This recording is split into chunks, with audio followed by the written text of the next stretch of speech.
I'd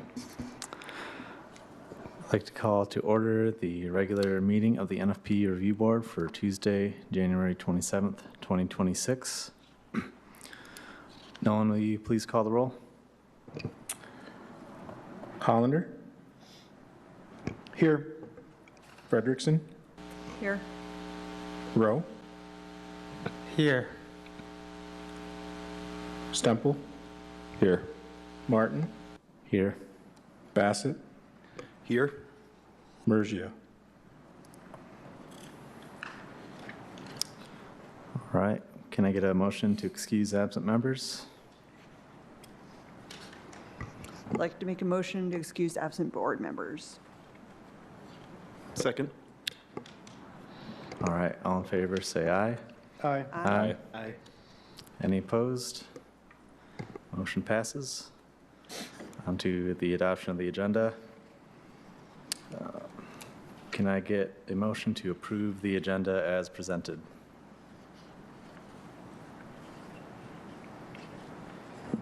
So moved. Second. All right. All in favor, say aye. Aye. Aye. Aye. Any opposed? All right, motion passes. Item C, the approval of the minutes. Approval of the minutes from the NFP Review Board special meeting on December 16th, 2025. Are there any amendments or comments related to the draft meeting minutes from that meeting? Yeah, just one. My last name is spelled incorrectly. Sorry. Nope, good catch. Thank you. We'll update that. Also, there, at least in this printed version, there appears to be no name indicating who seconded the motion to approve the variance. Okay. Yeah.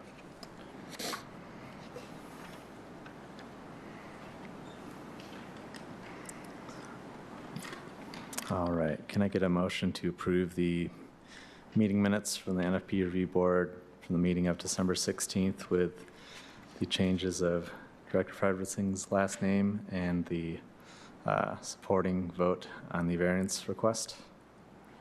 So moved.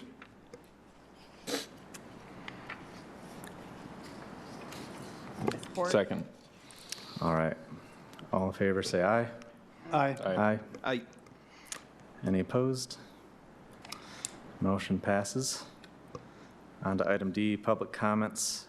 If there are any general comments from the public, please come forward, state your name, and you'll have 3 minutes to address the board.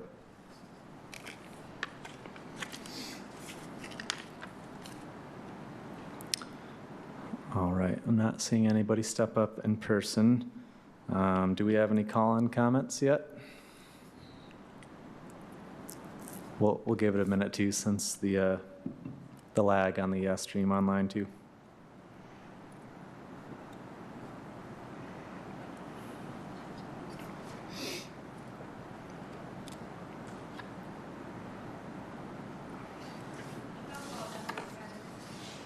All right, thank you. Sounds like still no comments from online. Item E, board member comments. Are there any comments from the board?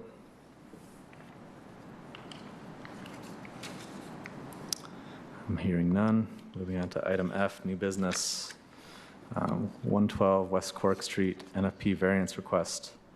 Nolan, can you please provide some background on this new business item? Yep, so we're starting with 112 West Cork Street. I'll preface this by saying that each of these 5 cases in new business are actually adjacent parcels in the same sort of group of parcels. We're just treating them as separate cases for these variance requests or recommendations. So 112 West Cork is a part of a larger group of adjacent parcels owned by Statewide Rentals LLC. Like I mentioned, those other parcels are 112, 114, 120, 126, and 132 West Cork Street. The group also includes 101, 107, and 113 Imperial, which are not in the NFP overlay district and are going to be undeveloped for these projects. But wanted to mention that we're talking about a little group complex of parcels here. The West Cork Street parcels are zoned RM15, and the properties are located within the West Edge Hill neighborhood. And the applicant is looking to develop some duplex housing on those West Cork Street parcels. The parcels, as it stands right now, are not slated to be combined. So if the parcels were to be combined, that was a trigger for site plan.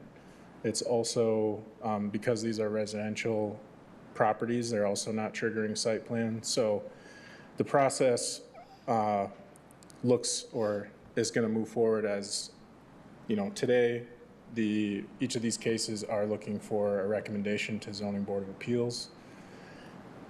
That after this meeting, they would go to the Zoning Board of Appeals for any final approval to the variance recommendations or requests.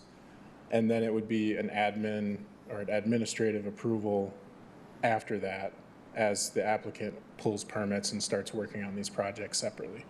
So the administrative approval process would not include the NFP, coming back to the NFP board like we normally would for site plan review process. It's a little different. And the NFP plan documents would be reviewed by, in this case, in our NFP ordinance, it says the city planner or designee. The designee in this case is myself, the NFP board liaison. So I'd be working with our building and trade staff to review any permits and things that come in related to each of these projects separately. So that's kind of a broad overview of the process for these. The background, some more background on these West Cork Street properties. They've remained undeveloped for quite some time. There's a complex of steeper slopes that are closer to the frontage of each of these properties by Cork Street, and it kind of flattens out a little bit as you head further back into the property. It's also kind of heavily wooded, part of a larger woodland complex that kind of moves up to the north and northeast across these properties, as well as those Imperial Street properties.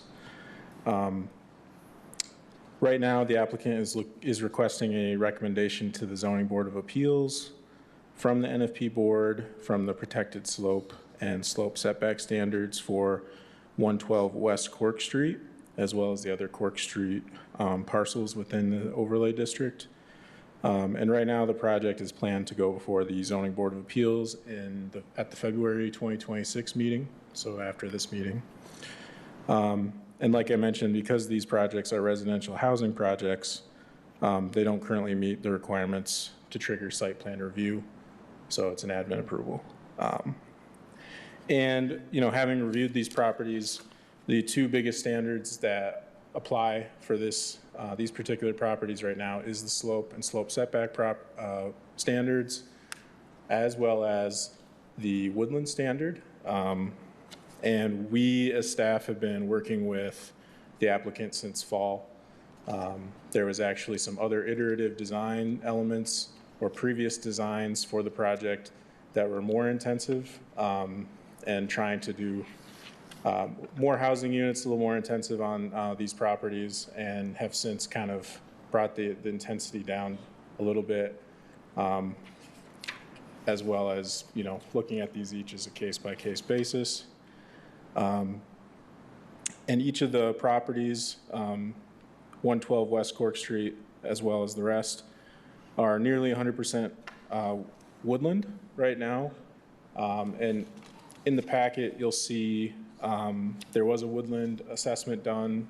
There's a tree inventory as well that gives species and size by DBH, as well as some of their conditions. I included that there because of the woodland assessment aspect of it, but we're not looking at the protected tree standard here. We're looking at the woodland standard for this particular property.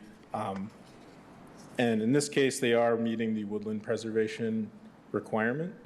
So they're preserving 36.7% of the woodland area for 112 West Cork.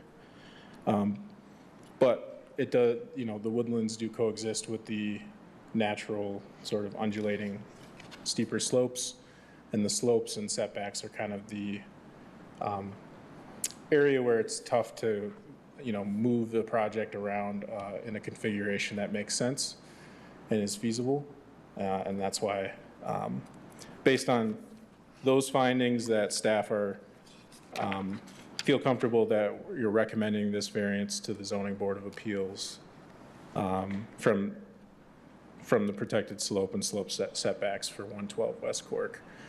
And the reason I brought up the other parcels right now is that there's a slight variation in each of my staff reports for each case, but we're looking at very similar, pretty much the same features on each of these adjacent properties. So with that, I'll invite the applicant up to speak more on the project. Oh, hold on. Ready? Yeah, you might have to speak closer to the mic. All right, there we go. Yep. All right, so I'm not going to take up a lot of time. I'm going to be as brief as possible. I've got a little opening statement. We'll go through some of the slides. I gave you guys each a packet that has, from the start, an email that I said, or an email between Nolan, Pete, and a couple of the city planners where I presented these parcels in a trade. So these are all, never been developed. They're wooded, heavily sloped, and the city currently owns a parcel that is a brownfield that's heavily contaminated, and that we are working with the city on for now years to purchase and develop. And so I said, well, you guys are having a lot of weight on, keeping the trees and the woods and the slopes.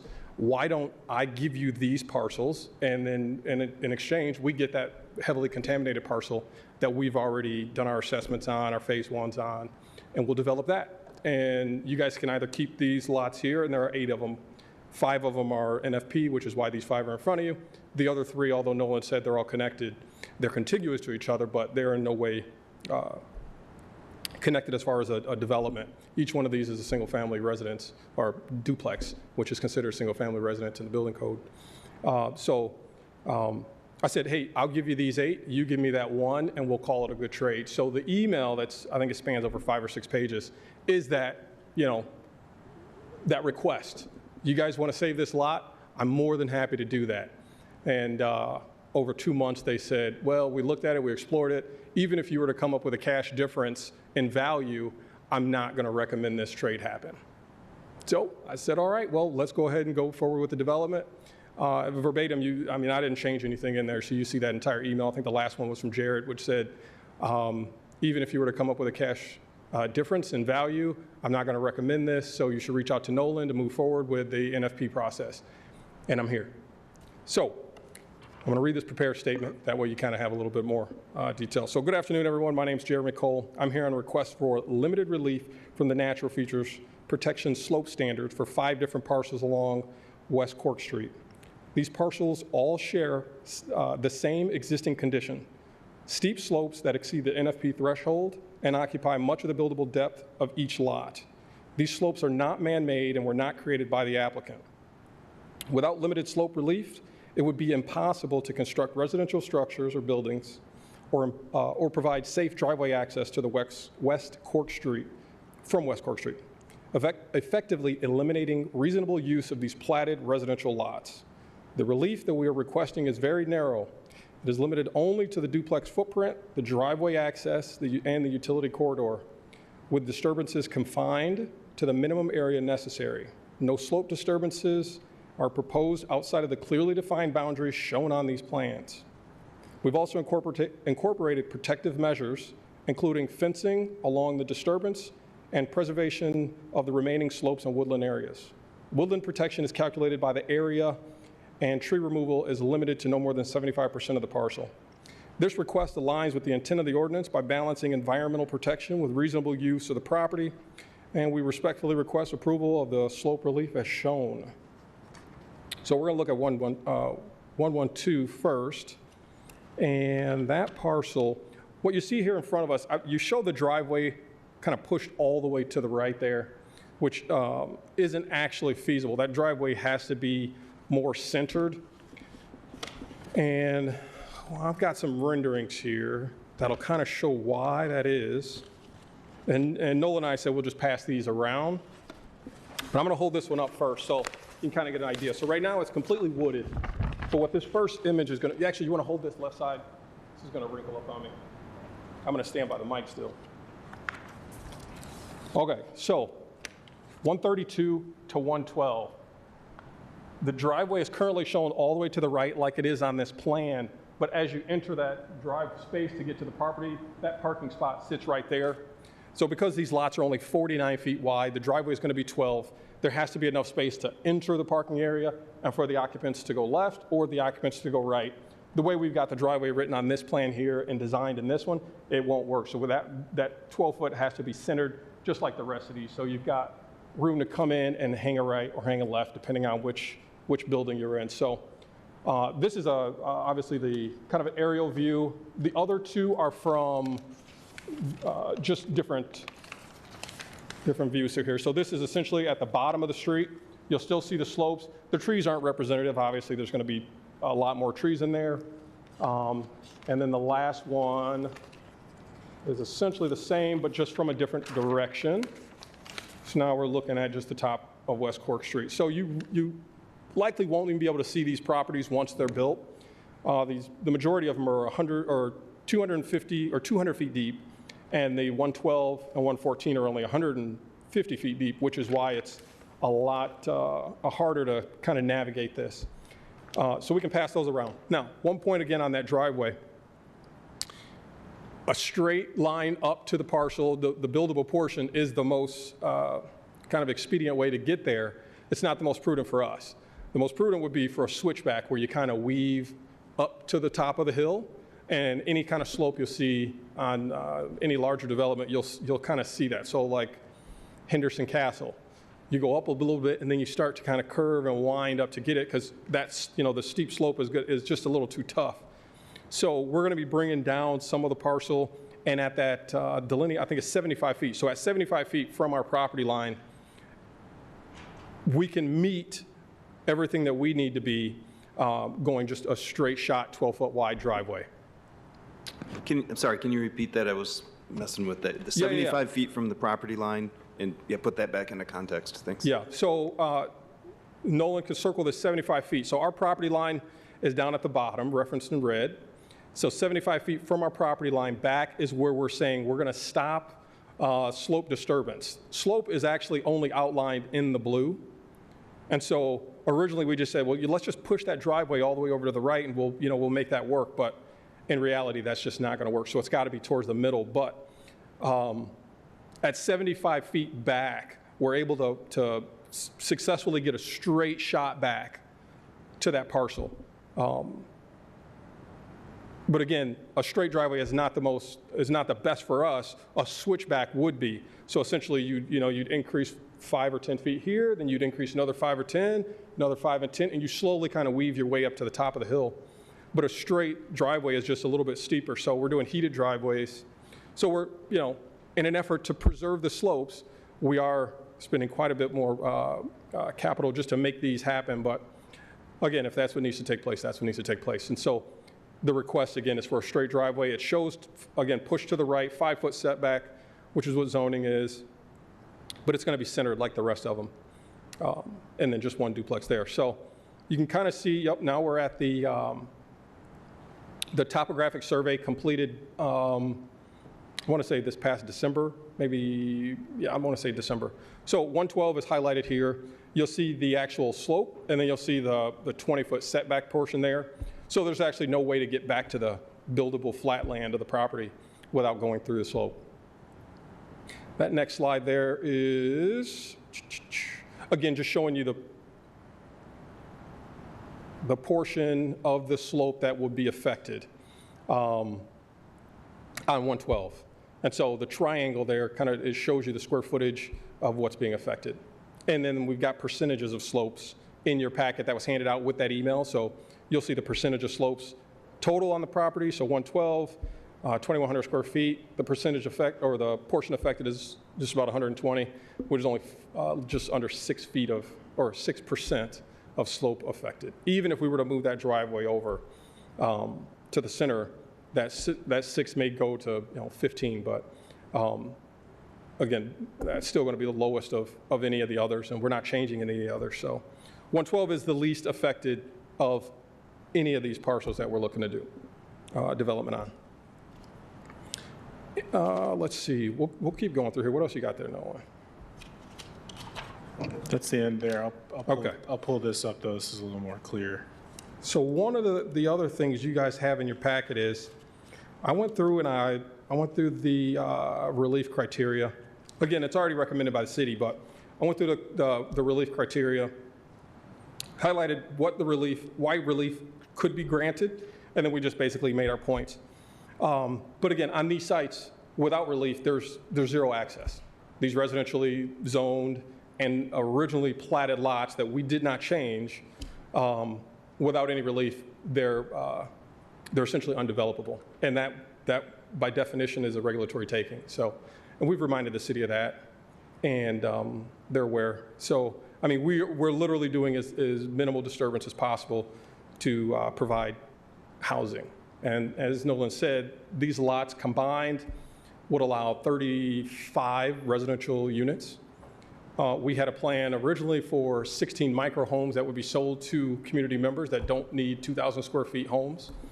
But after working with the city and they said reduce, reduce, reduce, we're now down to 10 units, and these are now going to be rentals. So we went from providing 35 housing units to 16 homes that locals could buy to now just having 10 rental units. So listen, I love the trees, I love the slopes, they're beautiful, but you know, there's a housing need, and we literally have to balance that need. There's 25 less housing units than could be here originally because of this. So again, Can I ask you a quick Sure. question? So you just described the process of the planning going from 35 units to 16 down to 10. Is that what's represented here?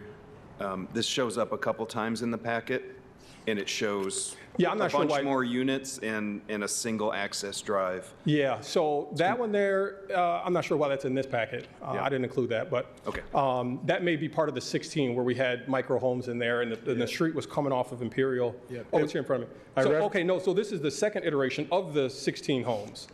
So the first one, we had 16 homes, and the driveway was coming off Imperial. Well, we started talking to some of the neighbors, and it's just a quiet dead-end street, Imperial is. And so they just said, hey, and we really don't want additional traffic from 16 homes here. You know, if there's any way you can change that, that'd be great. So we said, oh, okay, well, let's just put the driveway on West Cork Street. And so we changed it to what you see now. So now the Imperial Street folks only have the residential houses at 101, 107, and 113. So it's just like, they're on their street, now they've only got to deal with 3 additional neighbors.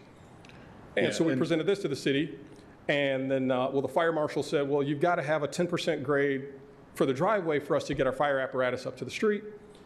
And we said, well, the only way that that's possible is to decimate these slopes. Like, literally, we've got to do the switchback idea coming from the, what we're looking at, the left bottom side of this map here.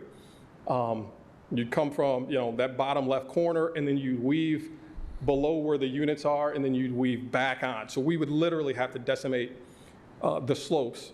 The trees, we'd probably still be within the 25% of the trees, but it would be the slopes that would be the larger issue here. So we had to scale it down again, and that's where we just said, you know what? Let's just go with duplex residential housing. It doesn't trigger site plan, so really I don't know why I'm here, but it doesn't trigger site plan review,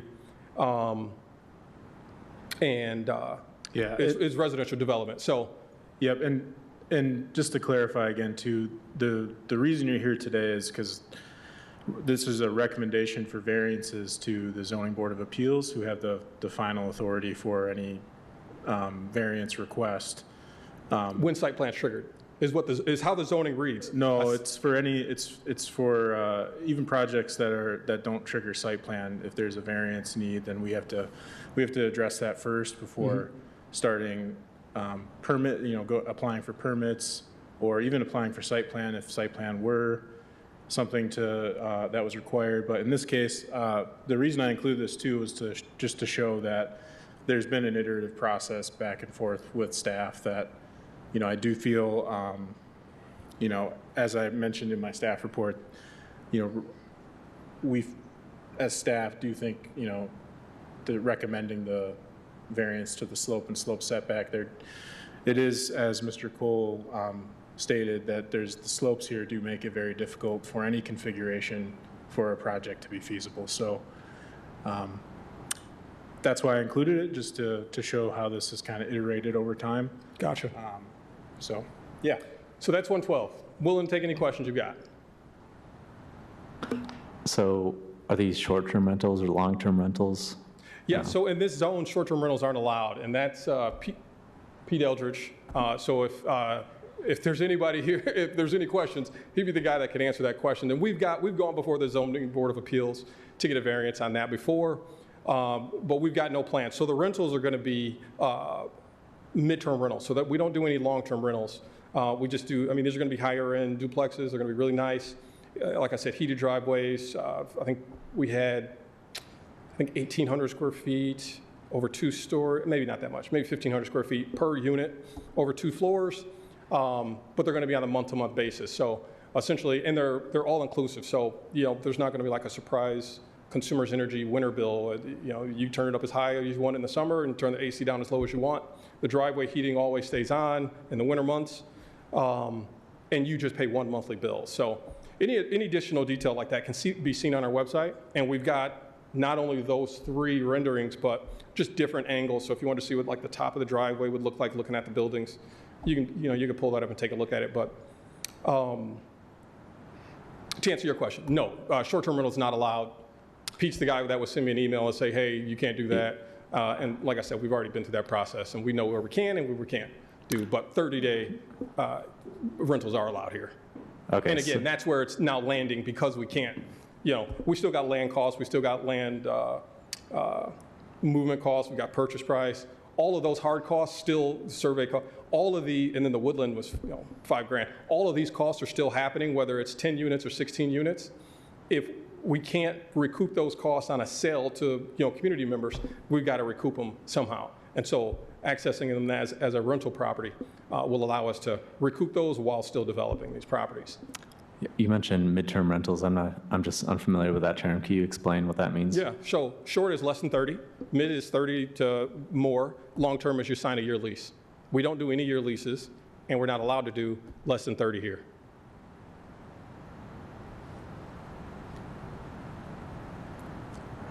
Nolan, I have a question for you. This indicates the Cork Street parcels are already zoned RM15. If the parcels were combined, would that be the defining zoning classification? Yeah, so if they were combined, I do believe it'd be RM15. They'd all be NFP. I think early on in conversations too,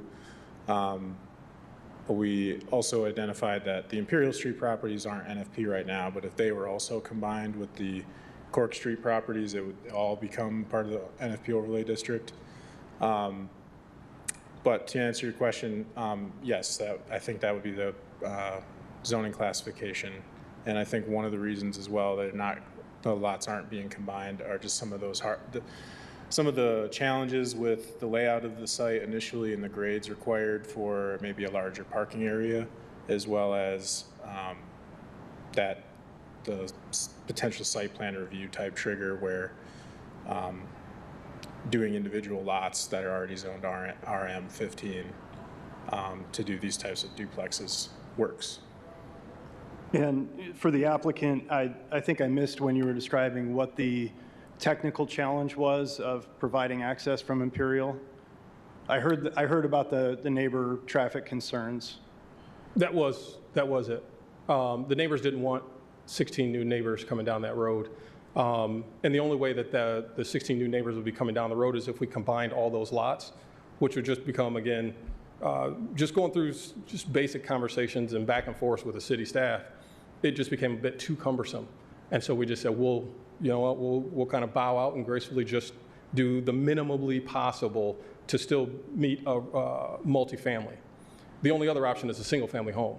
And we can't even do that without putting a driveway access in. So like Nolan said, it was slated for a more intense development.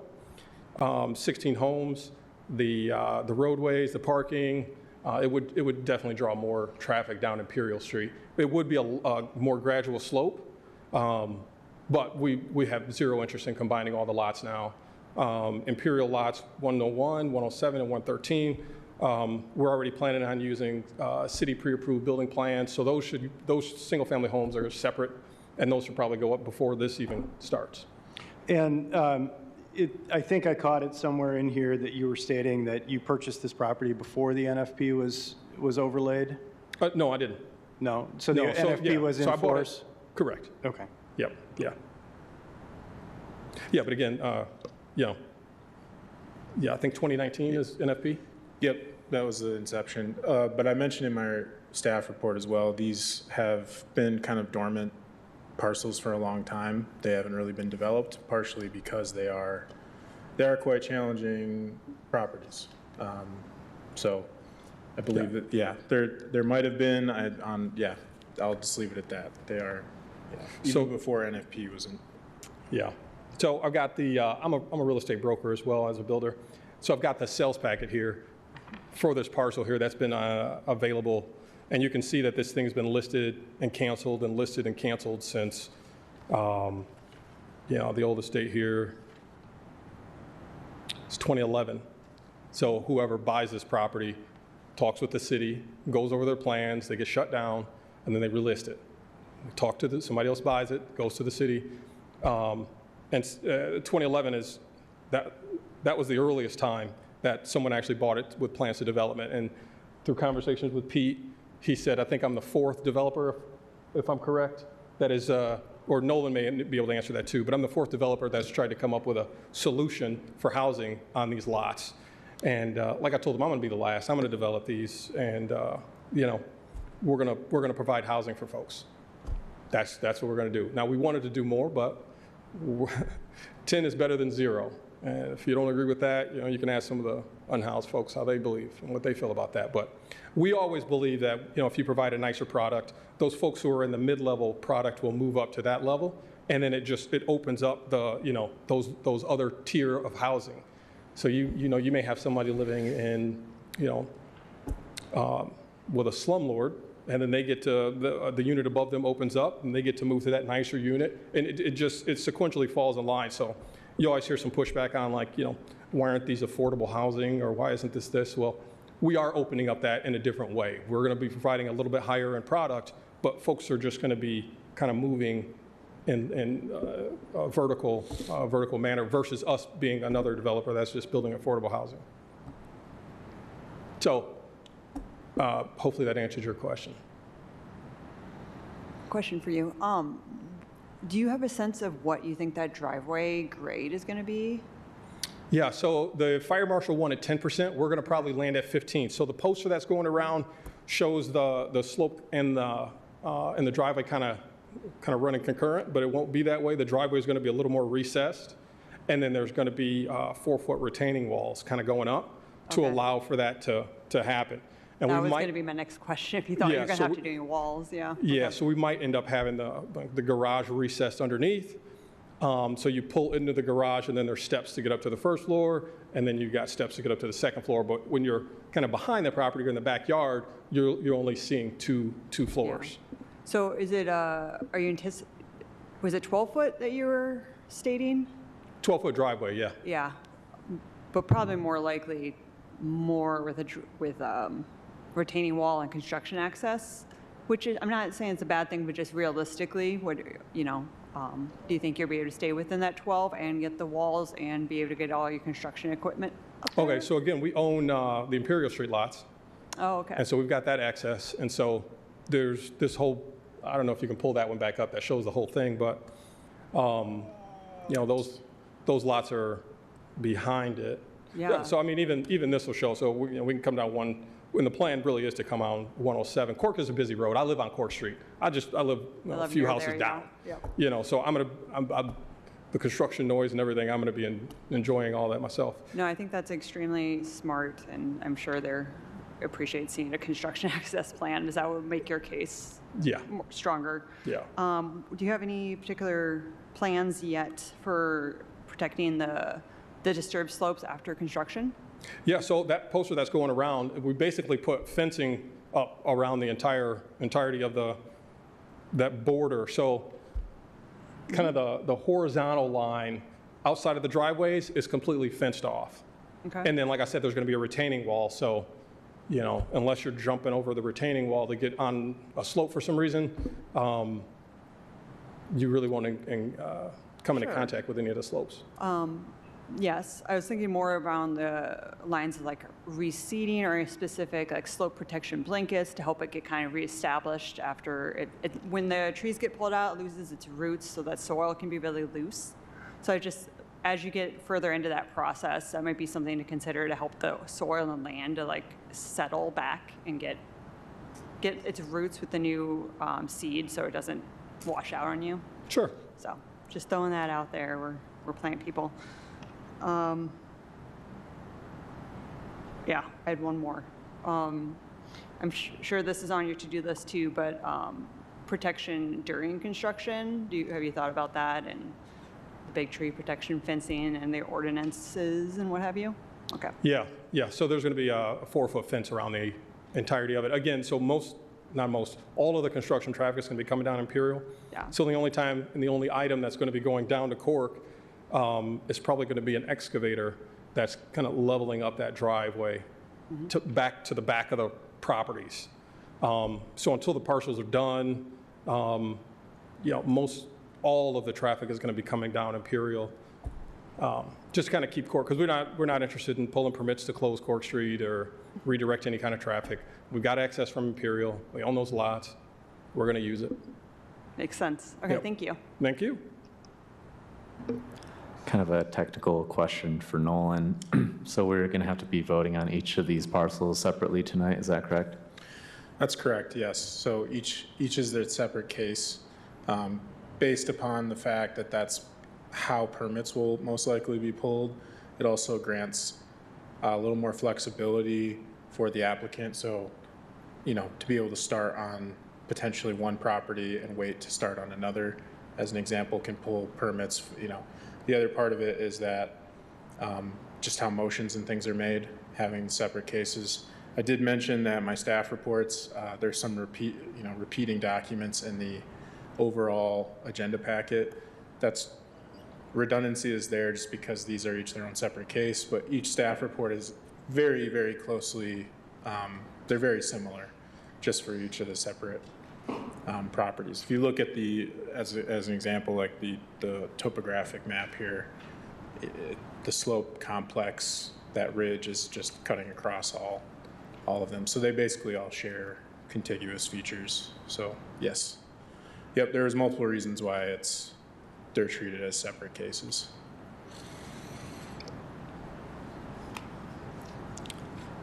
And for the applicant, thanks for sharing those renderings. Those were interesting to look at. And you already made a comment about the trees, how there's going to be a lot more trees than displayed in those renderings.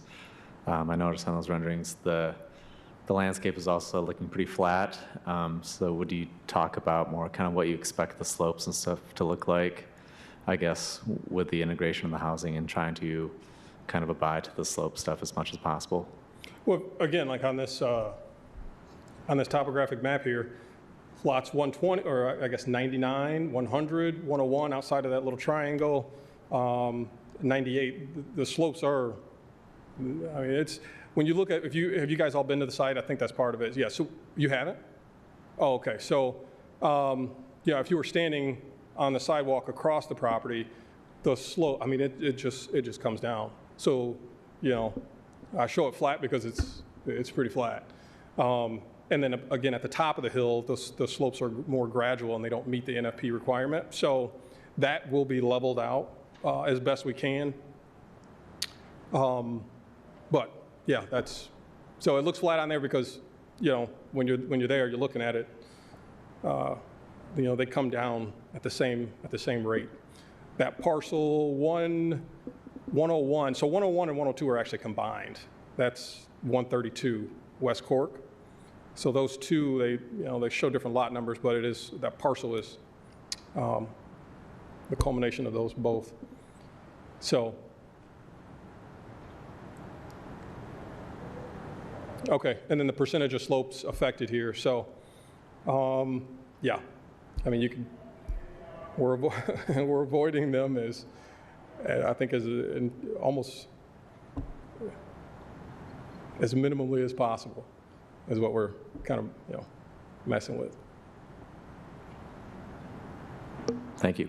You bet. And there's this, the number of, for the woodland standard as far as like trees remaining, it says 36.7%. That's just for this parcel, is that correct, Nolan? Yeah, on each of the applications submitted, there's a percentage for each separate parcel. Okay. And then I included the woodland report. It's at the, kind of at the end of the packet, but they did meet all the requirements there. They broke it out by species, delineated where the woodland was, some of the conditions of those species, and also just showing how the woodland complex cuts across those parcel boundaries. And then going back, communicating with Mr. Cole back and forth, helping him to identify how to calculate the percentage for preservation. So that's why for that one, the 36.7% is for just the 112 West Cork. So each one will have, it's got its own calculation, so. And that'll still be the case with the adjustment with the driveway that you had mentioned? Yeah. Okay. Yeah.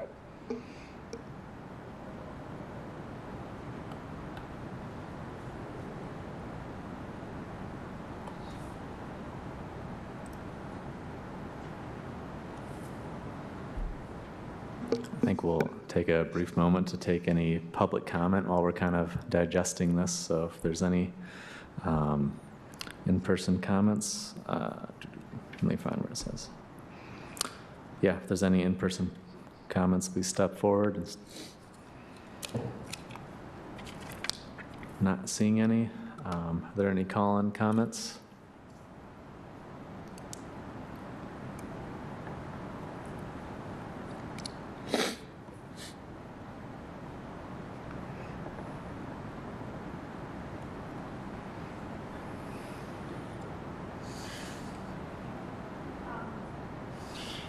All right, sounds like no call-in comments. I'll still give the board here another minute to kind of look over stuff and see if there's any more questions. I got one. Are the utilities going to be just run up the driveway then? Yep. Yeah, underneath? Yeah, so for utility, they need a 10-foot easement, and so Yeah. with a 12-foot driveway, we're going to run right up the middle. So is everything going to be buried then, electrical too? Yep. Yeah, Yep. thank you. You bet. I also just want to comment on your overall presentation and preparedness for this. It's very thorough, and it seems like you've put a lot of thought into considering all options to try to reduce impact. So appreciate that. You bet.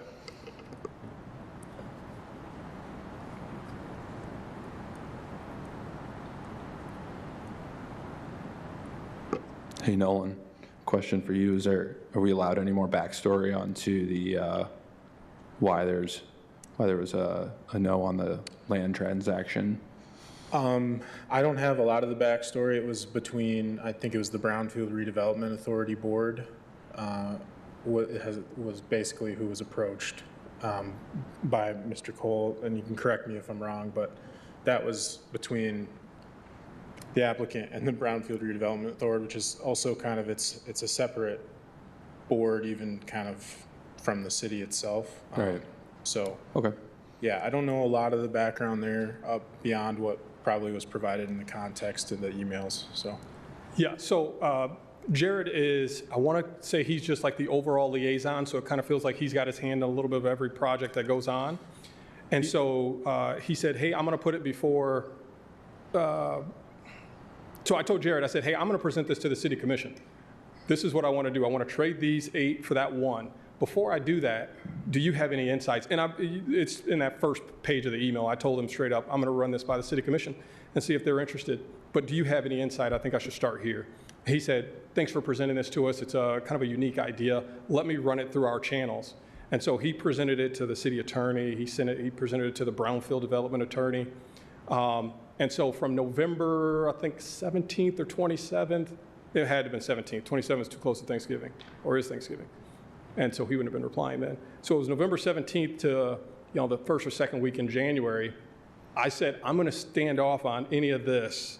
So we didn't come to your December meeting, and I didn't proceed on any of this, so he could run it through different channels in the city. So it's not that I approached BRA. I just said, I'm going to approach the city commission unless you see a better fit.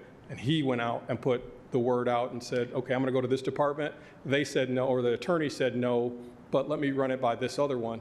They said no. And he said, well, we've got this, the Brownfield Redevelopment Committee, and I'm going to talk to those guys like the first week of January.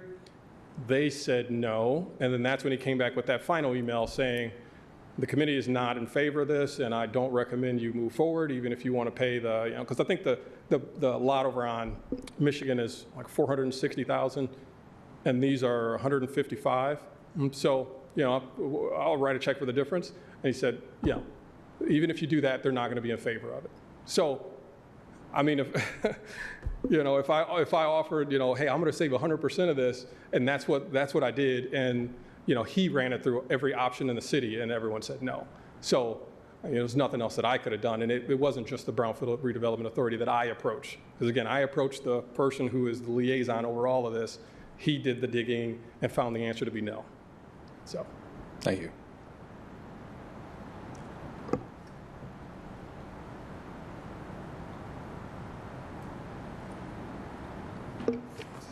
Just kind of a comment, I guess, adding to what Director Frederickson said earlier about the use of like erosion control blankets and that type of stuff. I think, you know, with this project, it'd be really good to see like the erosion control aspect definitely be like overdone than underdone, and then any of that kind of stuff. And, you know, with like the removal of the trees, that's like the root affects the root balls, kind of holding the slopes together, but also the tree canopies would usually kind of interfere with rainfall kind of landing on the slope, and so there may be more issues caused by rainfall and all that stuff too. So that's something that'd be good to kind of see more overdone, I guess. yeah, so as a developer, we do this kind of project all the time, and so we work with Eagle, we work with Kalamazoo County Soil Erosion, so we pull their permits, they come out doing inspections. We work, we've got property along Long Lake where we're, you know, put beaches in, we built houses either adjacent or within wetlands, and so soil erosion's inspected regularly and randomly. We don't get notice on, hey, we're coming out there on Tuesday to inspect your soil erosion, you know, blankets and seeding, et cetera. They just show up and then they send me and the municipality a letter saying this is what we observed with pictures. So it's not in here because that portion is going to be covered with, you know, the building portion, but 100%. All those, when we open that up and the water can't get down, it's going to want to shed. So seeding that and putting the blankets down with staples and everything is, you know, minimally that's going to happen. So, but we're well aware of that. Needed. Yep. Yep, and we have soil erosion, sedimentation control inspectorate within our Planning and Economic Development Department. So yes, everything, just to echo.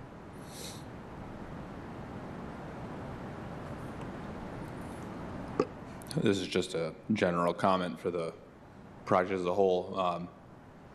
You know, you're going to retain as many trees as possible based on your plan. That's your goal.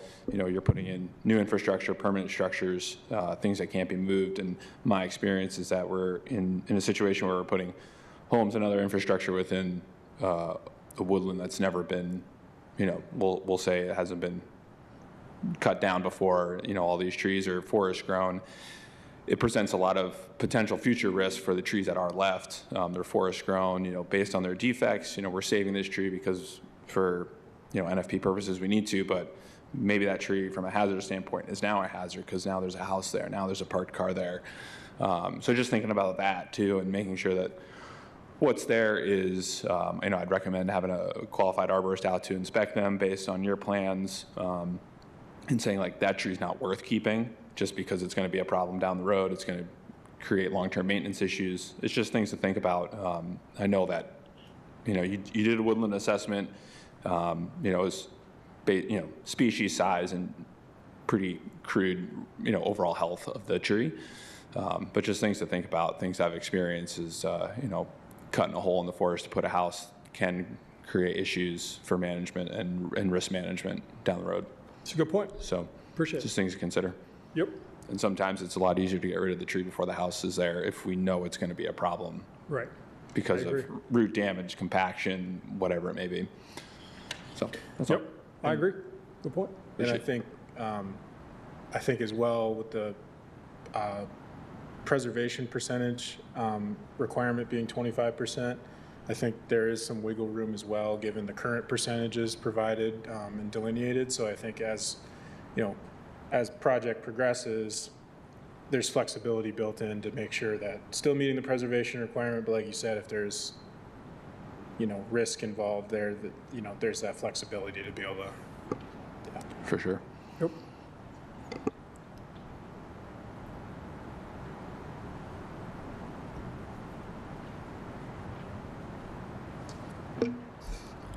All right, is there any more questions or discussion from board members? I'm hearing none. Can I get a motion to recommend a variance to the Zoning Board of Appeals from the protected slope and slope setback standards for 112 West Cork Street? I didn't know if I should do this beforehand. Can we add a condition to the movement here? Can we add the condition, which you're already doing, that the driveway extends at least that 20 foot beyond the setback? Does that make sense? Beyond. The protected woodland setback that you have highlighted in orange, that we just add to the motion that this is contingent on that occurring? 112, that wouldn't work. Excuse me, I thought I looked at them all. Let me review. So these have a 20-foot setback from the rear property line. So with a 20-foot setback And from that's the one that's got the, okay. Yeah. So each one of those parking spots, I think, is 10 feet wide. So right at the top of that driveway where it kind of jogs left, there's not a lot of space from that to the front of the building. So there would be zero parking Okay. with that requirement in there. Perhaps it could be a motion, since we have to do we need to do a motion for each? Yeah, so. Yeah, they're each their own case. Yep. So that motion, I would like to appeal to you guys to see if you'd like to add that to the other four, that it is plausible to do Well, that. 114 is going to be the exact same. They're both 150 deep. So I was seeing on the other ones that I looked in your images that it was beyond it. Well, I think so right now. Hard one's not like a scaled measured drawing with dimensions. I'm trying my best to just kind of look at it, so. For here, I think we'll focus on 112, and then as we get to. That sounds good, let's do that. I will add the motion for you now. I'd like to make a motion to recommend the variance to the Zoning Board of Appeals for the protected slope and slope setback standards for 112 West Cork Street. Is there any support?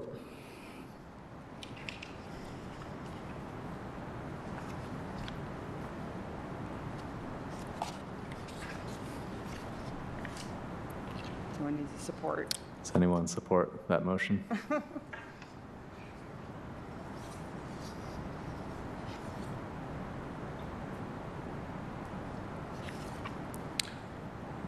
Is there any changes in the motion that anybody would like to see?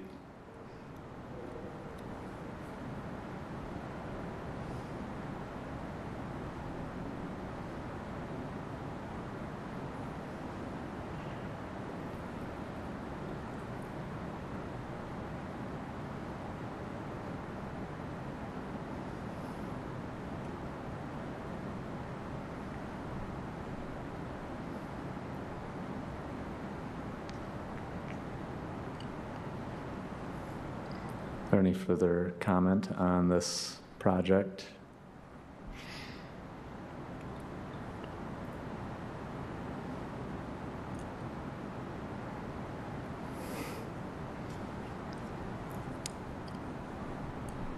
Nolan, can you help me with what to do next? Yeah. So one item I wanted to bring up for you all was based on our last meeting. I know not everybody was at the last meeting, but just a reminder. So for quorum and voting purposes, right, a majority of the members of the board shall constitute a quorum. So we have that. We also have quorum for the meeting. So the vote of the majority of members present at a meeting where we have quorum is basically constitutes the action of the board. So, example, previous meeting, we had I believe a 4-to-1 or 3-to-1 vote. I think it was 3-to-1. That basically constituted a recommendation to the Zoning Board of Appeals. So just make that reminder to everybody here as well that this is a recommendation motion to the Zoning Board of Appeals, who have the final authority to approve or deny a variance request. The motions, as Director Frederickson described, there's also conditions that can be placed on a motion. You can also present a motion to not recommend a variance to the Zoning Board of Appeals. There are a couple options available to you as board members. I think something else that was discussed at our previous meeting, was you can't, unless you're feeling you're missing very critical information, you can't, make a motion to necessarily push an item to a next meeting unless you're really, really missing some type of critical piece of information. So you have a couple options regarding this. So, whatever motion is made, and we go through the vote, there could be yeses and nos. We're not an all or nothing board, so there is that part of this. And I believe we have, so, a couple options to lay out there. I'll leave it, again, if you guys need to discuss further or ask further questions, please do so.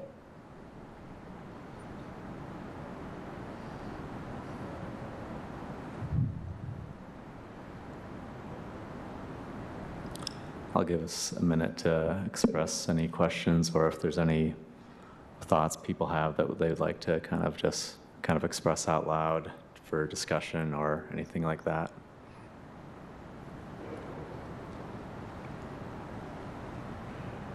I do not feel that a variance is appropriate in this situation. The key reasons for that are the applicant knew that this was in the natural features protection overlay when the property was purchased. I do not feel that all options have been exhausted to develop this under the intended multifamily designation for which it's currently zoned. And there's just not a lot of detail here. This is yeah, we'll do that, yeah, we'll do that. I'm not seeing any sort of consistent plan that gives me comfort that this slope will be protected and that the trees will be protected, and I would approach this a different way as a developer, as an affordable housing developer. My personal opinion, based on the information that I've been provided today, is that there are other options here. So if we're looking for a second to the motion so that we can hold a vote, I would second that if we're ready to have a vote. But I believe we're still in discussion, so. Yeah, no, thanks for that. Does anybody else have any discussion points to add to that?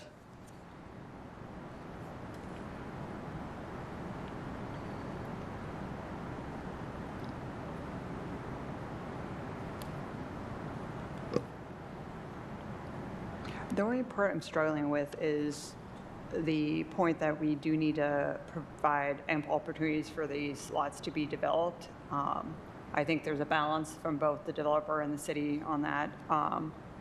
If he'd come to us without those imperial lots, what would this discussion be like? And I know that's not the case, and ifs are not, what we're at, but that's kind of where my mind's at. I'm trying to find that balance. So I'd really love to hear people's additional thoughts of how we think we could further, what could be explored to assist this gentleman to get himself to where he needs to go on this. Just my 2 cents. I mean, I think one of the more obvious things to me is there is access through those imperial lots to the properties. That does not disturb the slopes. I understand you're thoughtful about, you know, the impacts on the community, and I do appreciate that. But it just seems, I'm not a developer, but it seems like a viable option. I'll put it that. And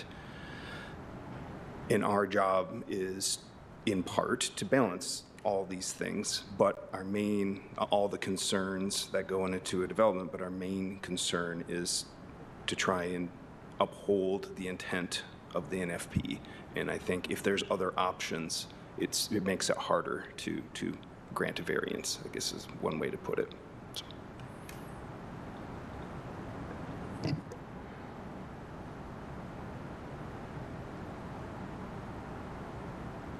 Or I should say recommend one, not grant one.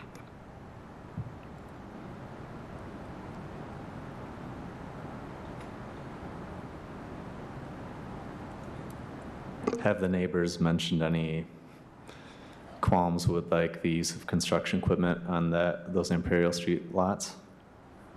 No. And to your point, these are individual parcels.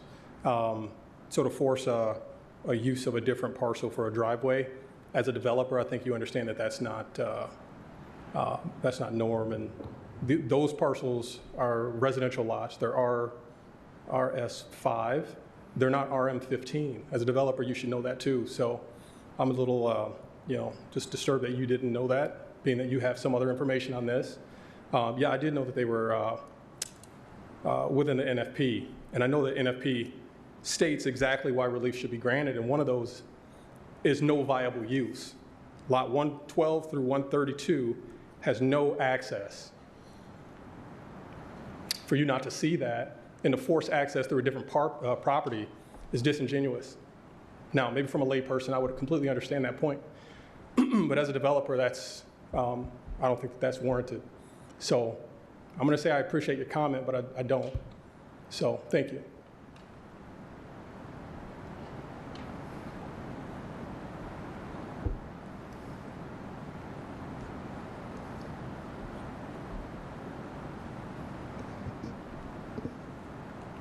All right, is there any changes anybody would like to see to the motion, or any thoughts about just carrying the motion forward just so then we can have a vote as a board? I had one other thought that just came to me. Had you explored, similar to what you had on your initial, but not similar in the sense of you explored a shared driveway to an access road, we'll call it a very narrow driveway to these parcels, assuming the development would still be the townhomes and not the large development? That would be a way to minimize your cut through the... So that portion is not presented here, but Nolan can speak to that. So before I had individual driveways throughout this entirety of the slope, I said, why don't we just do one 24-foot driveway up to 132, and then instead of them having separate lots, we just, essentially where that slope is, we just connect all the driveways at the top. So there'd be one 24-foot driveway. And that was shot down as well. And I presented that too. I literally, if you think there's an option, I would rather you just say it here so I can say, and Nolan can verify, that I already presented that option. I said, let's just do one driveway here. That was going to trigger this meeting, and it was going to trigger that meeting. And then it just complicated a lot of different things. And we just said, well, okay, what if we just reduce it down to duplexes with their own driveways? I love that idea. I presented that idea first. So before before we got to the 5 individual driveways, and no one can confirm, I said one 24-foot driveway up there, up to 132, and then at the top, where everything's already flat, let's just cut across, and each one of those folks will just have a driveway from there. And I was even willing to take 25 feet from the back of 107 and 113, so that 112 and 114 could have parking. Why doesn't that work? Just so I can... Yeah, I don't remember, so during the meeting, I think one of the concerns was, how does that work easement-wise if the lots aren't combined and you have a parking lot cutting across multiple lots? I think another concern, not concern, but another item that was brought up with the larger driveway like that, I think Mr. Cole had presented on as well, was the fire access, because presumably with the shared lot, you'd need to be able to turn a very large, fire or emergency vehicle around in that lot. So there were some complicating factors involved there. So, but it was, as Mr. Cole is saying, it was an option that was explored. I think there was, I can confirm as well that there was exploration about Imperial Street access as well. For these properties in particular, there's not necessarily one kind of, I think, silver bullet involved with how these could be laid out. I'm sorry, yeah. What was the definitive reason why an easement arrangement would not have worked in that situation, and how was a turnaround for a fire apparatus definitively ruled out? Yeah, I can't recall the specific details from that meeting in terms of the easement situation. It was myself, our pre-development manager, Jared Chambers, and Pete Eldridge, our zoning administrator, were helping lead the conversation around the easement situation with parking. I don't know, I know Pete's here. Pete, if you wanted to support or give any more context to the parking lot shared across the parcels.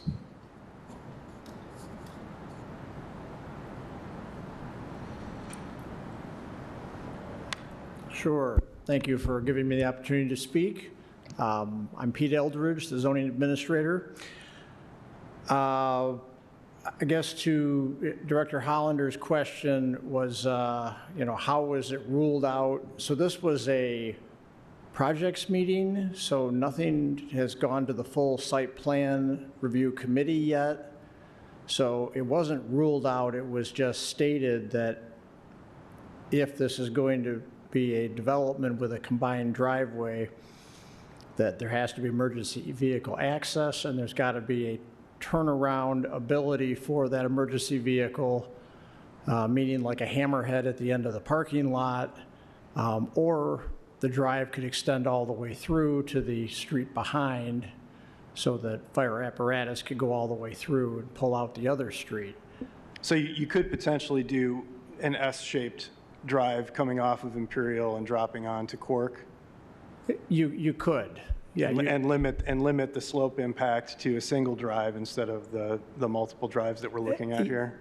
It's possible. I mean, the logistics hasn't been worked out, and one thing that Mr. Cole mentioned was the grade required for fire apparatus, which I think is like 5 or 10%. I believe it's 10%. Yep. Was it 10%? Yeah. So there's, it's just a matter of, building that drive coming in to not exceed the grade requirement, and doing the analysis to see what that looks like. Was that analysis done? No. We just, basically these requirements were shared during the meeting. And can you speak to the easements? And the easements came up because Mr. Cole was talking about not combining the properties and doing one larger development that would go through site plan review. It was looking at it as doing individual developments of each property with just a duplex. And then the connecting drive between the parking lots for each property, there would be easements for that. And I think the two properties, 112 and 114, the Imperial lots that are just north of those, there would be easements to allow some of the parking for those properties for the Street properties to spill over onto the Imperial Street properties, if I have that roughly correct on that layout. So that was the talk about the easements. Have you seen that type of easement arrangement done recently? I mean, I know in my backyard, there's an alley that's shared by multiple single-family owners, and there are cross easements for them. So I know that those exist throughout the city. Is that something that's been done recently? I have not seen that done recently. It just, you know, it's complicated, especially if properties are bought and sold, and you've got all these easements, and then you've got to set up, you know, maintenance agreements for the driveway that's being shared and so forth. So, no, we don't usually see that very often with, you know, with a development, you know, with the original proposal, I should say, that had, you know, multiple duplexes. Thank you. Is the grade on the driveway for fire apparatus not required for single-family access? Is it different for like the multi-building? It is different. Interesting. Yeah. Okay.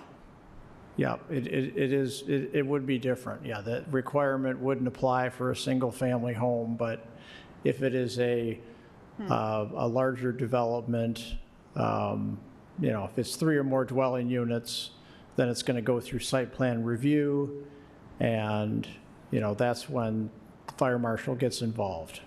Interesting. Okay. And I don't want to take up too much of your time, so that was really all I had to share. Thank you.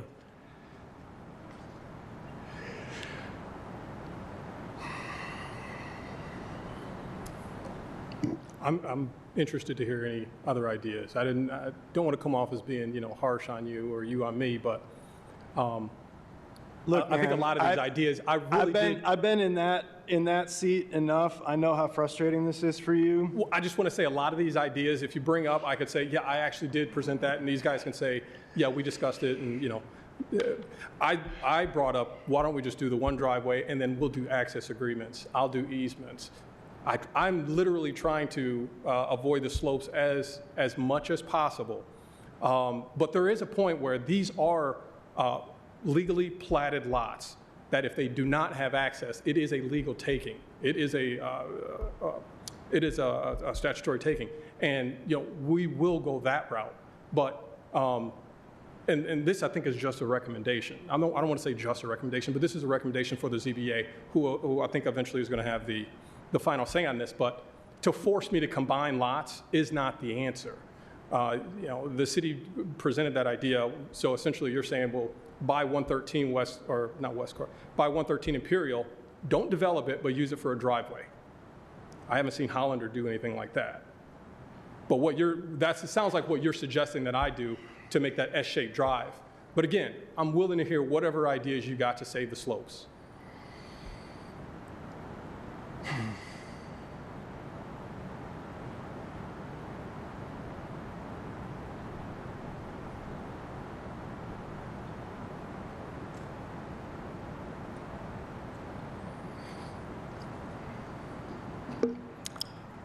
All right, is there any more questions or comments from the board?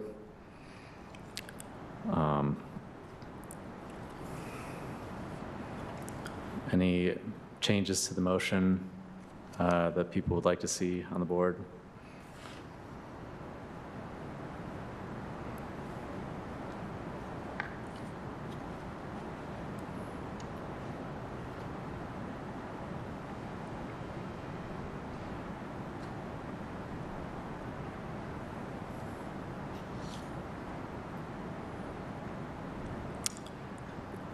Correct me if I can't, Nolan, but I'd like to motion to not make a recommendation on this 112 Cork Street property. Is that allowed, I guess? Yes, that's a motion you can make. Yep. You need to have a second for that. And then Support. All right.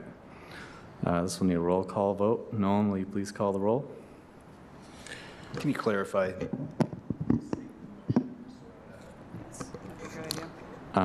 Make a motion to not make a recommendation of a variance to the Zoning Board of Appeals for 112 West Cork Street.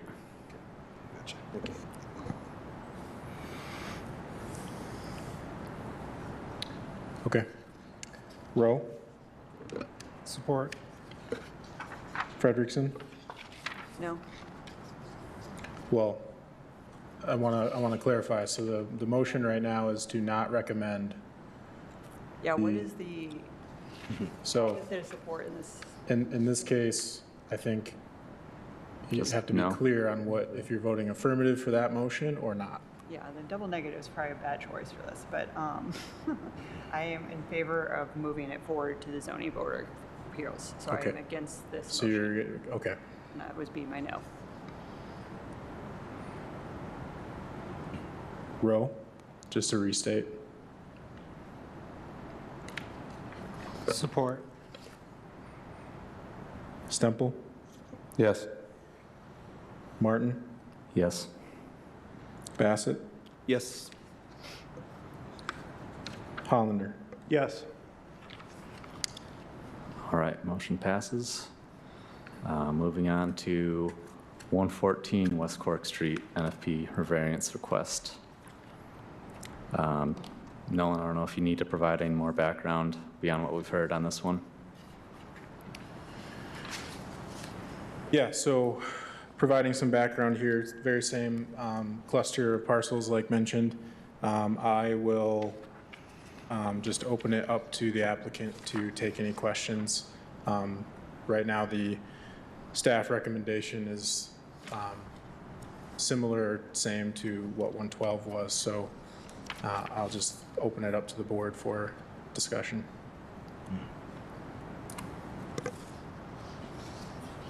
Just going to ask the applicant if there's any additional information you'd like to share specific to this parcel. I don't think there's anything different from the first one at 112. So slopes are going to be the same here. All right. We'll take a moment to take public comment. If there's any in-person public comments, please step forward. I'm seeing none. We'll see if there's any call-in comments, and we'll give it a minute just because of the stream lag as well.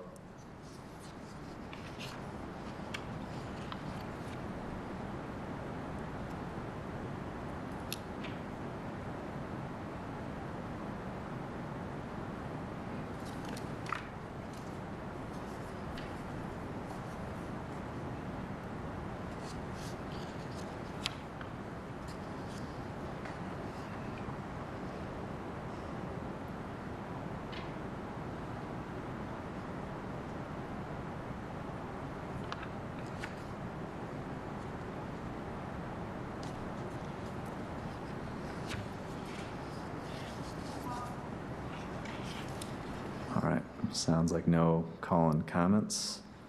I'll open it up to the board for any discussion or comments on this specific parcel, 114.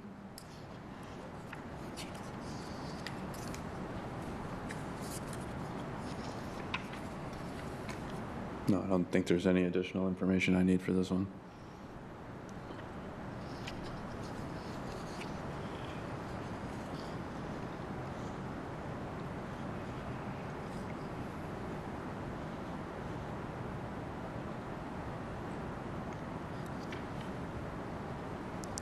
All right, if that's what I'm hearing, can I get a motion to not recommend a variance to the Zoning Board of Appeals for the protected slope and slope setback standards for 114 West Cork Street?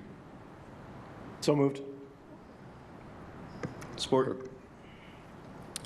All right, this will need a roll call vote. Nolan, will you please call the roll? Frederickson, Same as the last one, no. Hollander, Yes. Rowe, Yes. Stemple, Yes. Martin, Yes. Bassett. Yes. All right, motion passes. Moving on to 120 West Cork Street. Okay, so it looks like the next three are able to be the driveways, at least if not more. The distance is at least 20 foot, if not longer, outside of that setback offset. Can you please confirm that for me? Or just start with 120? Well, again, the drivers are coming off of West Cork, so they're going to go straight back if you're talking about parking. Yeah, I'm talking about how long the driveway extends, where parking would begin. So essentially confirming that parking is not going to begin anywhere before at least that 20-foot setback. So the slope ends right where that top blue line is. And because Pete confirmed there's 2 parking spots per unit, that second parking spot, I think 2 parking spots would be good on this one. So with a 20-foot setback, that wouldn't be an issue from the top of the slope. Wherever this setback line is. So if you look at it's 75 feet from these slopes are on this one are all just about 75 feet. So from the lower property line where it says slope outlined to where the top blue line is, right there, that 75-foot mark is where the slope ends. And so putting a 20-foot barrier on that with parking beyond would not be an issue there. What is the 139 feet? So to the front of the building. I'm sorry, say again? To the front of the building. So the building, so from the property line to the building is the 139, the building is the 36, and then the setback, the rear yard setback is there above the Is there a interior. reason you're not putting parking in the back? The reason I'm not putting parking where? In the back? Access. The lots are only 49 feet wide.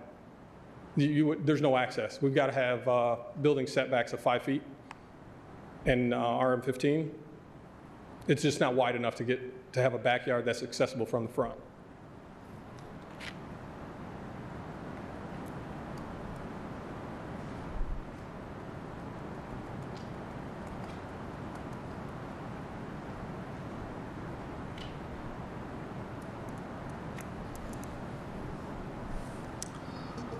Is there any more comments or discussion from the board on this item?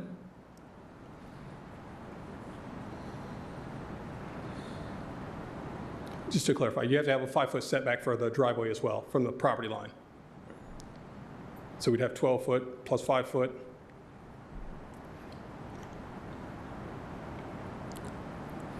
All right, this is another one. Since it's another case, technically we'll need to make some space for public comments. So if there's any public comments in person, please step forward. I'm seeing none. We'll see if there's any phone call-in comments.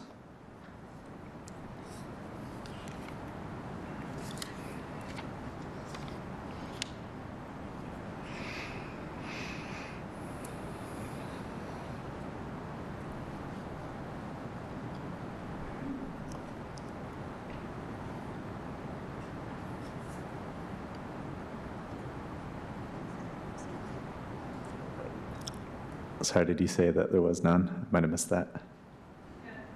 Okay, thank you. No call-in comments. If the board is interested, I'd be interested in passing a motion with contingencies on the setback of the driveway and the parking lot extending at least that 20-foot beyond the woodland setback requirement, as well as defining the width of the driveway within the motion. And the, basically with defining that width of the driveway, defining the limits of disturbance in a dimension. Could you speak? I don't know. I'm so sorry. I'm talking outside my microphone.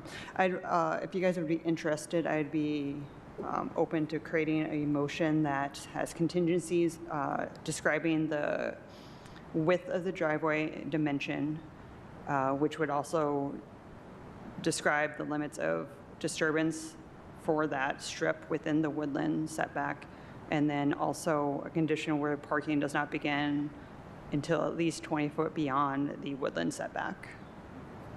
So just throwing that out there for everyone to consider. I know we were lacking information in some of these drawings, so I'm trying to define some of this so that we have something to hold on to, so.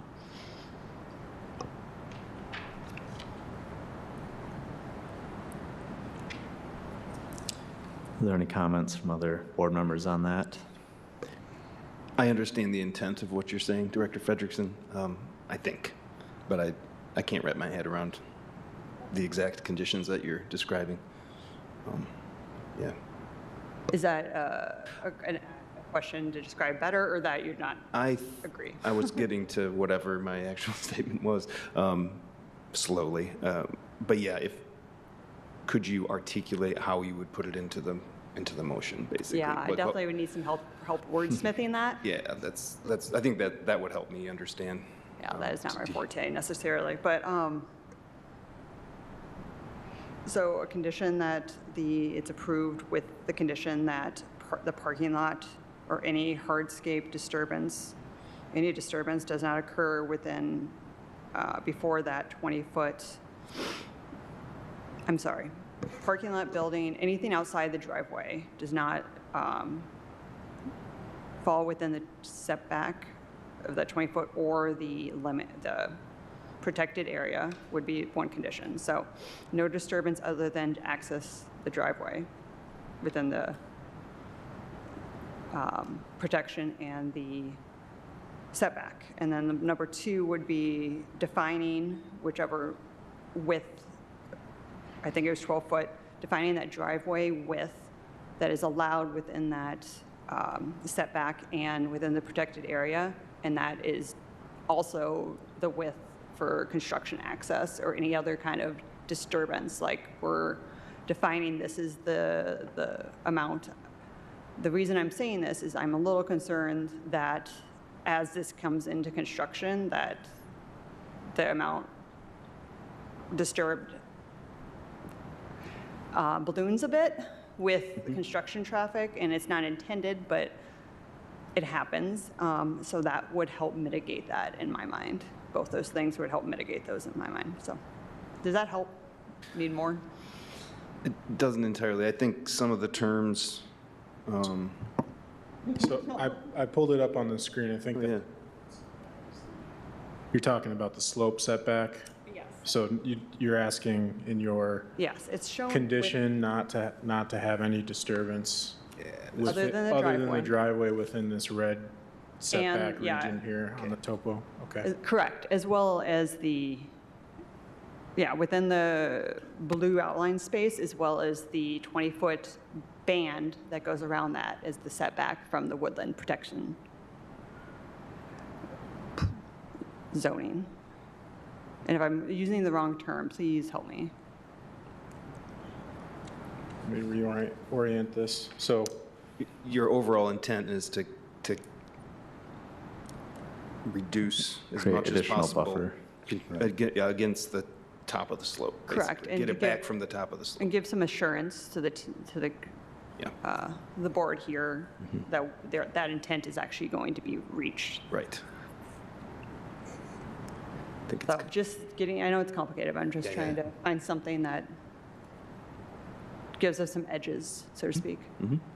Thanks for putting the time in, helping me understand it. I think there's a lot in the packet, so it's kind of been hard to, know which one to look. is this from the packet right here that I pulled up? What you're referencing? This blue shaded area. Yes, and I think it's one page before. We have the outline and then the pink, and then it says here, this is the setback for 20 feet. So my, Page 4. I don't, 82 or Page 165? There's a 2 in the top right corner. Now, is this lot still in the position where all construction Yeah, access so- is from Imperial? Yeah. Yeah, So it was where I So was that at. probably want to be a condition as well. right.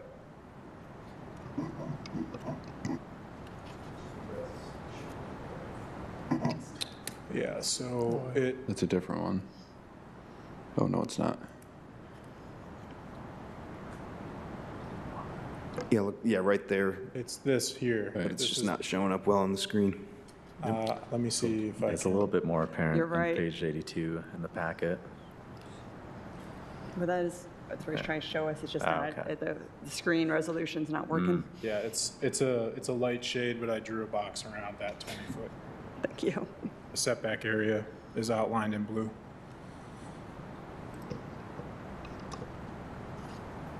So to clarify, you're asking for a wording of no construction activity within the 20-foot setback aside from the 12-foot wide driveway creation. I love it, yes, that was much more succinct. And I like your idea of, with the condition that main construction access is happening. off the Well, yard. that was from the applicant. He stated that. Oh, yeah, Okay. but I think that would be a good condition to keep with it, and I think that would help your zoning board of appeals conversation as well. I understand now. I'm so sorry. All right.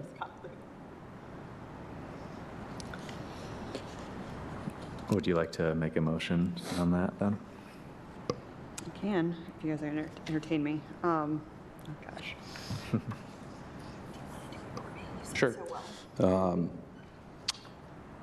So the condition on this motion will be to have no construction activity within the 20-foot setback for the slope, aside from a maximum of 12-foot wide impact for the creation of the driveway. And would those conditions, those would be added on a affirmative recommendation to the Yes. zoning board of appeals? Okay. So it'd be a motion to recommend the variance to the zoning board of appeals for the protected slope and setback standards for 120 West Cork Street with the condition no construction activity within the woodland protected zone or the 20-foot setback other than the driveway construction, which has been stated as 12 feet wide, as well as contingent on construction, main construction access occurring from Imperial. Does that make sense? Yep. Yes. You used our brains there, guys. Nolan, can you read the topographical elevation numbers from top to bottom of that slope? It starts at 820 So is where the thick line, I think, at the, it looks like I it's, can't read it. it looks like at the bottom, or 870, I believe. it's Sorry. 842 and it goes to 868, maybe 870, maybe, Jeremy, if you can help. Yeah, page just- 8, page 81 you shows zoom in up, on it actually a more little bit? zoomed in. Oh, yeah. Okay. Towards the end, there's a clear one. And it's just not here. the other information. I think on page 81, there are 2-foot I've been trying to figure that out. lines. This is different. I'm trying to correct So it was lot 99 where that setback starts is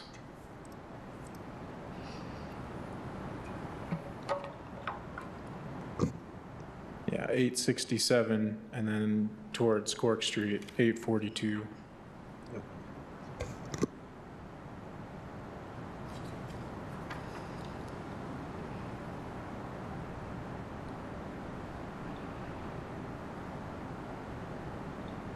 So the dashed lines are 1 foot intervals and the solid lines are every 5.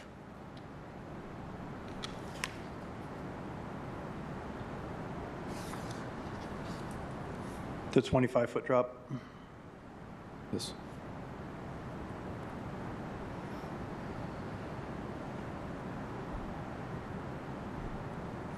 In about, I think that's what, 75 linear feet. It's 25-foot drop and 75 feet about.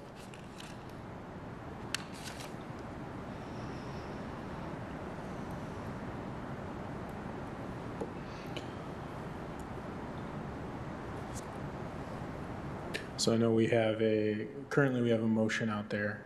In order for it to continue, it would need a second. Otherwise, Can I ask one more question? yep. Checks and balances question. I feel like other people have stated this. We know that you want to balance like not doing too much until you know that your answers, but it's really hard to evaluate things when we have such early designs. And it doesn't have site plan approval, so I mean, I'm struggling because I'm not seeing what the parking lot actually is going to look like, what that retaining wall really is going to be like, because this is Right. a lot of slope. So what is the check and balances? This is more of a question to you, Nolan. Like, if we say go for it and then they get the variance through the zoning board approvals, Yep. what is the real protections? So their next steps would be with our trades department, where they would pull construction permits. So they would have, like, potentially for the retaining walls, there would potentially for soil erosion sediment control as well. So that was a point that was brought up. There would also be my admin approval attached. And so it would work through our permitting process, which is kind of that classically in site plan approval world, that would be like the final kind of step. So are site but- plans a part of that? No, it would, well, there would be. Is there a plan? Okay. Something will be drawn out to scale with dimensions? Yeah, there would be requirements for permits so so our inspectors can actually do inspections. Yes. Yeah. Surprised I didn't think about this before, but, or maybe you answered it too. You needing to cut into the slope to get the grade where you need it to be in this instance.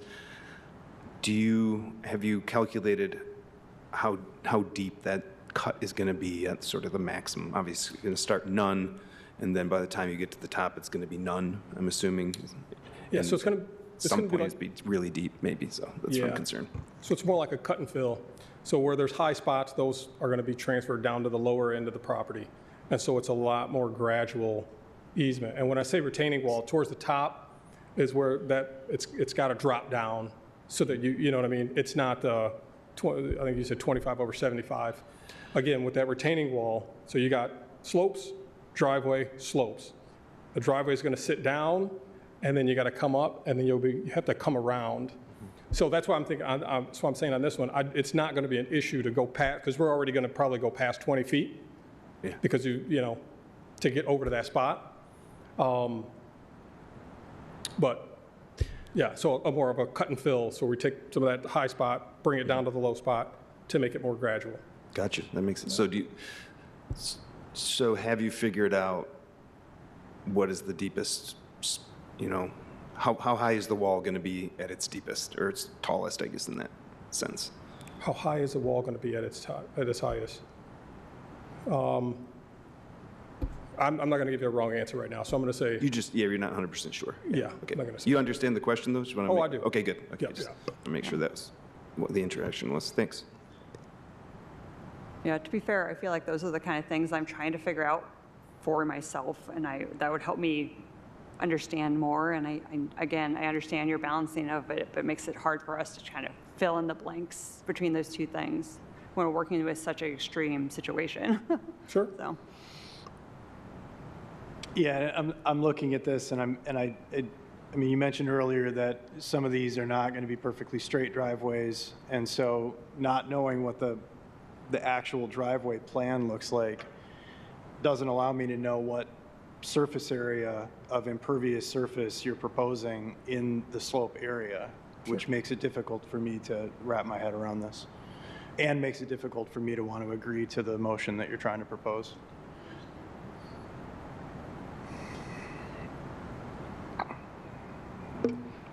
Yeah, kind of ditto. That's some of the stuff I'm hesitant on, just like kind of not knowing a few more details that I feel like we'd usually know kind of at this stage going through like site plan and all that.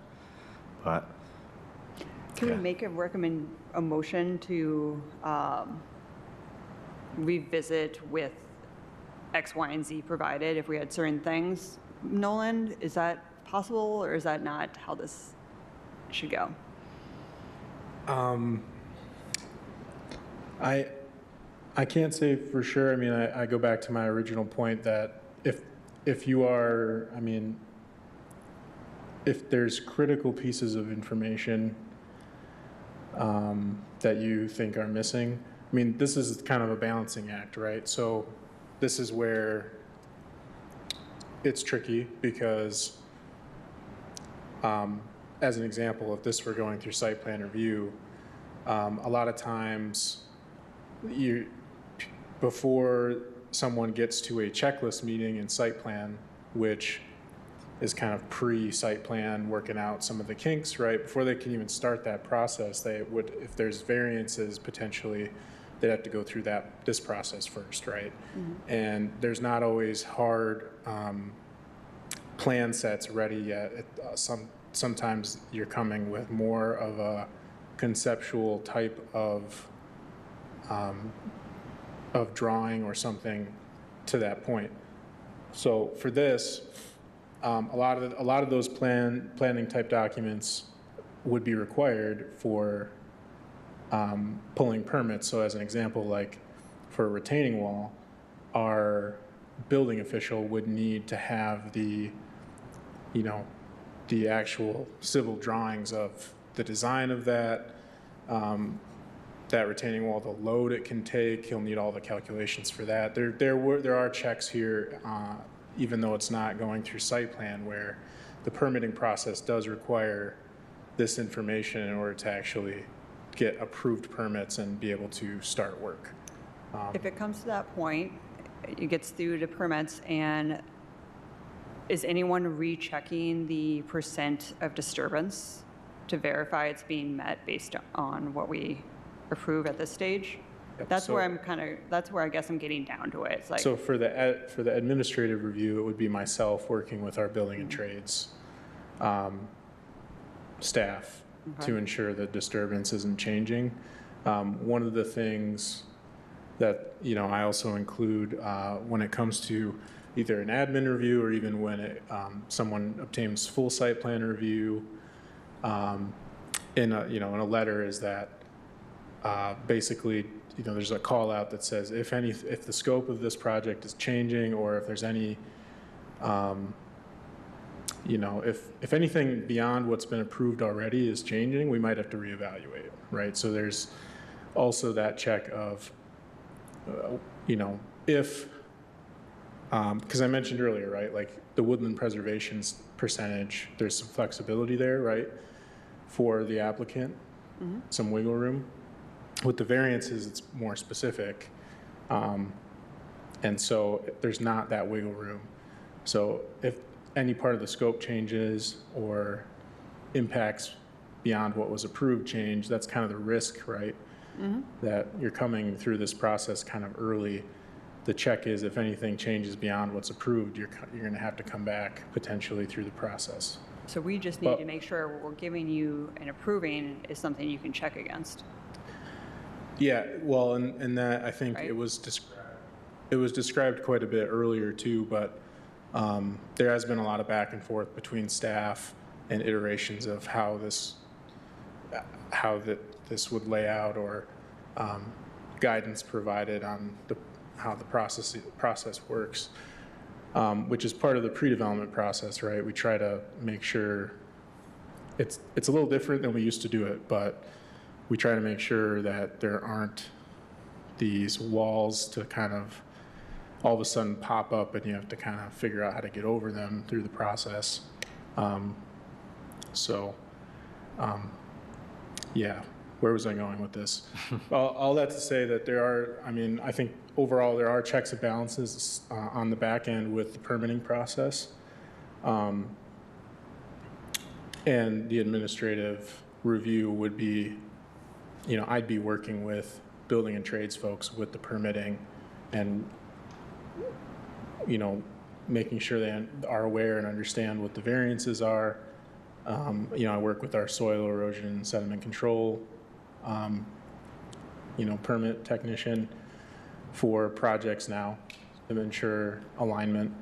So I think this is kind of that stage, though, where there's a balance of kind of early in the process, not quite to pulling permits yet, or maybe having some finalized documentation ready yet. I appreciate that. I think it's probably just coming from a point of view that we've seen such a wide discrepancy about what we get. And so I've seen some that are so much further along, and it's so much easier to have these conversations. So I appreciate explaining it. Thank you.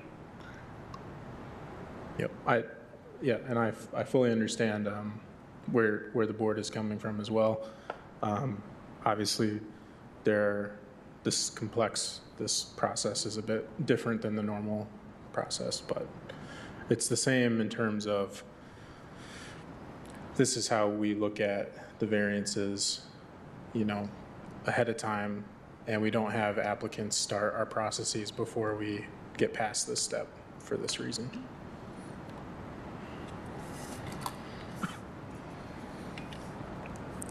So I may have missed it. Did you make a change to your motion that you'd? Well, I'm going to be very honest with you guys. I'm not going to repeat all that if the board is kind of unconvinced, which is fine. That's what this is for. But that's what I'm kind of hearing is I'm not going to get a second. So let's remove that motion. All right, motion removed. Would anybody like to make a different motion?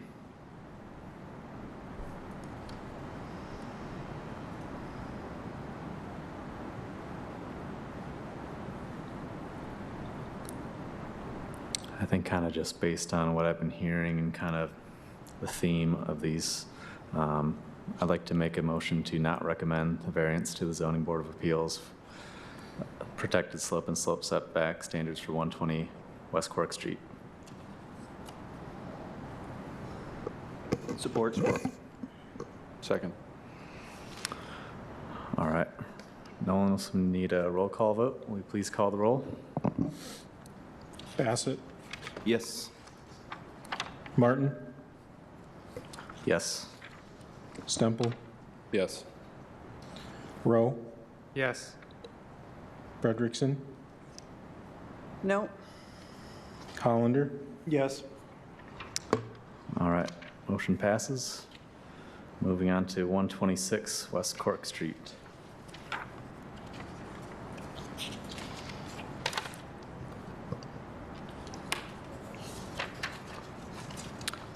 Is there any other additional information that should be provided on this parcel in specific?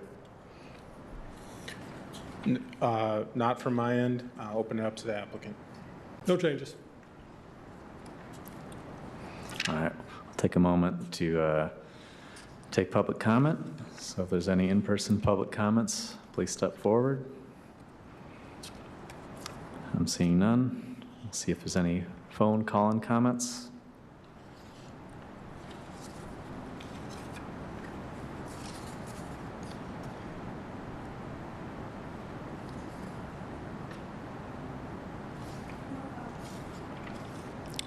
All right, sounds like no call-in comments. Is there any questions or discussion from the board members? No, not for me. I think it's pretty similar to the last one. All right. I'll make a motion to not recommend a variance to the Zoning Board of Appeals from the protected slope and slope setback standards for 126 West Cork Street. Support. Anyone else? Do I need another? Can't remember. I think you made the motion and Oh, Director right. Stemple supported. Cool, thank you. Nolan, will you please do a roll call vote? Hollander? No, yes. Yes, support. Thanks. Frederickson? I'm going to say no. Thank you. Rowe? Yes. Stemple? Yes. Martin? Yes. Bassett? Yes. All right, motion passes. Moving on to 132 West Cork Street.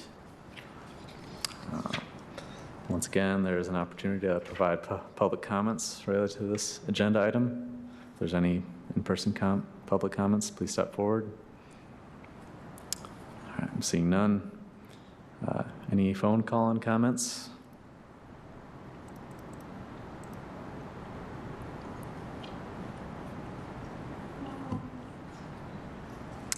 All right, thank you. Is there any additional information for this parcel that no one or the applicant feels the need to provide to us? Not on my end. Nothing? Okay. Not on my end. Yeah, I'll just mention that this is the largest parcel also largest proposed structure. I think it also may have it has just a bit more complex slope structure from the topo. That's all I wanted to add. Yeah, I'll just add that I am disagreeing with our motions just because I feel like Nolan has explained checks and balances and trying to balance that constructability with protections. Which is my last statement for that. I just want to. All right, thank you.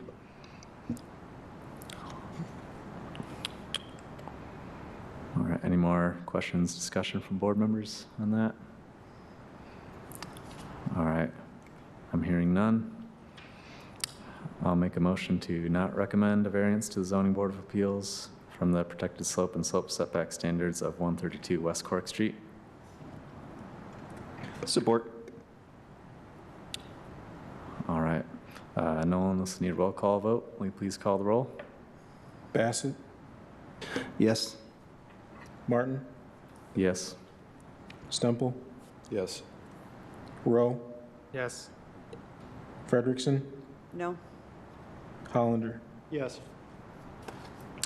All right, motion passes. That's the end of new business. Item G, looks like there is no unfinished business. Item H, staff reports and updates. Is there still no more staff reports or updates, Nolan? The one update I have is that I'm hoping that, or I'm going to bring to the February meeting just election of board officers. We have two, the chair and the vice chair, so just something to think about. Director Martin, we have been working on trying to recruit a person to fill your seat, but we're very fortunate that you're sticking around and still serving. So we're still working on, promotion of the NFP board and making sure we can fill that seat. And then I'm also in February meeting going to bring the annual report for 2025.